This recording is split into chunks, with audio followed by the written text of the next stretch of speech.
د افغانستان او پاکستان د واکمنو اړیکې د وروستیو لسیزو تر ټولو خطرناک پړاو ته رسیدلي دي.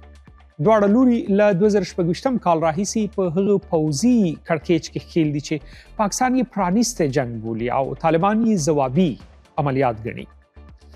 د بحران تازه پړاو هغه وخت پیل شو چې پاکستان په ننګرهار او پکتیکا کې هوایي بریدونه وکړل او د یوناما د راپور له مخې په دغو بریدونو کې ملکي وګړي هم ووژل شول. له دې وروسته طالبانو د پاکستان پر سرحدي پوستو ځوابي بریدونه وکړل او نښته پراخه شوه. طالبان وایي چې پاکستان د افغان خاورې په دننه کې پوځي عملیات کړي او هغوی مجبور شوي چې مقابله وکړي. دا له ځانه د دفاع لپاره جګړه ده.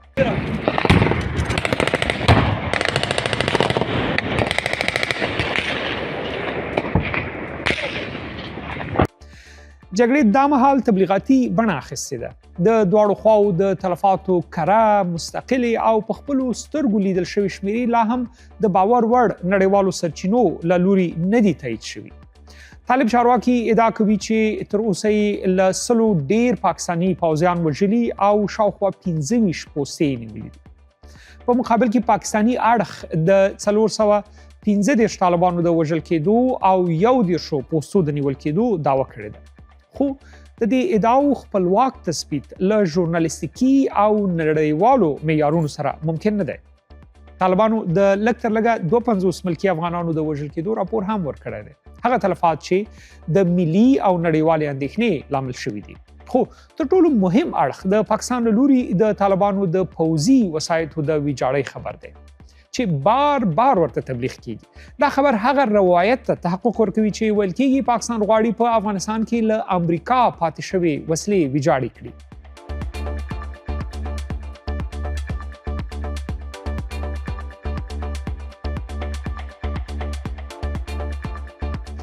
دا چې د وسلو او نظامی وسایطو د ویجاړۍ بار بار خبرداري د چا د ډاډ لپاره کیږي، دا هغه پوښتنه ده چې له جګړې وروسته به ځواب شي.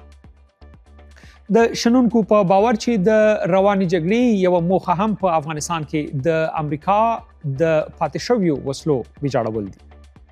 د جګړې پاریدنه یوازې د دواړو لورو امنیتي تلفات نه زیاتوي، بلکې د کابل او اسلام آباد سیاسي چاپیریال هم سختوي. پاکستان له ژور اقتصادي بحران، د اسعارو د نوسان، د انفلیشن او بانکي ستونزو سره مخ دی. دغه جګړه د پاکستان د پوځ او حکومت ترمنځ د همغږۍ پر نیمګړتیاو نور هم منفي اغېز کولی شي. له بلې خوا طالبان هم د نړیوال مشروعیت، اقتصادي رکود او د کورني ثبات د نشتون له امله د یو حساس داخلي حالت سره مخ شوی دی.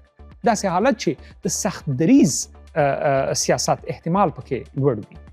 که څه هم پاکستان د هوایي ځواک، ټکنالوژۍ او لوژیستیک له پلوه د طالبانو په پرتله ډېر امکانات لري، خو د جګړې ستراتیژیک بار یې هم دروند دی.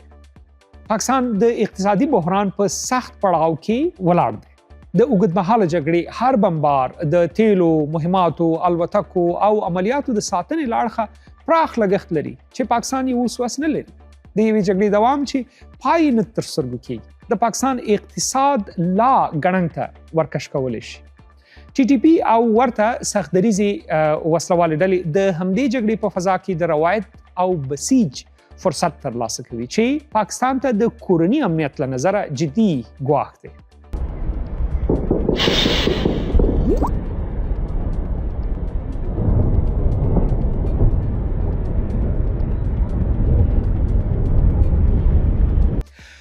دا نښته هغه مهال زور اخلي چې امریکا او اسرائیل له ایران سره په مستقیم پوځي کړکېچ کې بوخت دي. په دې توره سیمهیزه فضا کې د پاکستان دخیل کېدل دغه هیواد د سیمهیزو محاسبو په څرخ کې د فشار او احتمالي انزوا په لور بیایي. پاکستان چې مخکې د امریکا نږدې شریک و او اوس په پیچلي جیوپولیټیکي فشار کې راګیر دی، سره له دې چې طالبانو په پوځي کچه ډېر زیات زیانونه لیدلي، خو په سیاسي او ټولنیز لحاظ یو لړ مهمې لاسته راوړنې هم لرلي دي چې دا د پاکستان لپاره د پرتلې وړ نه دي. طالبان جګړه د حاکمیت شعار بولي چې د هغوی د لیکو د منسجمېدو او ان د طالبانو د مخالفو افغانانو د ملاتړ سبب شوی. هغه محاسبه چې طالبانو نه وکړي په افغانستان کې د نسلونو راهیسې پر پاکستان بې باوري موجوده ده. د جګړې د طالبانو پر ضد داخلي نیوکې کمزوري کړې او هغه روایت چې طالبان د پاکستان تر نفوذ لاندې دي په واضح ډول زیانمن شوی. طالبان هڅه کوي چې نړۍ او خپل متحدینو ته وښيي چې دوی د یو اټومي هیواد پر وړاندې جګړه اداره کولی شي. نو د پاکستان تر نفوذ لاندې د موجودیت ادعا مطلق بې بنسټه ده. دا دریځ هغوی په نړیوال تبلیغاتي ډګر کې د مقاومت د هویت خاوندان معرفي کوي. د طالبانو او پاکستان جګړه د ادعاو، متقابلو تبلیغاتو، تاریخي بې باورۍ او سیمه‌ییزو سیالیو ګډ انځور دی. نه طالبان مطلق بریالي کېدای شي، نه هم پاکستان، خو تر ټولو زیات زیان یې د افغانستان ولس ویني. تلپاتې حل د توپونو په غږ نه، بلکې د ډیالوګ، ډیپلوماسۍ، د باور د جوړونې میکانیزمونو او د ګډو امنیتي ترتیباتو په رامنځته کولو کې دی.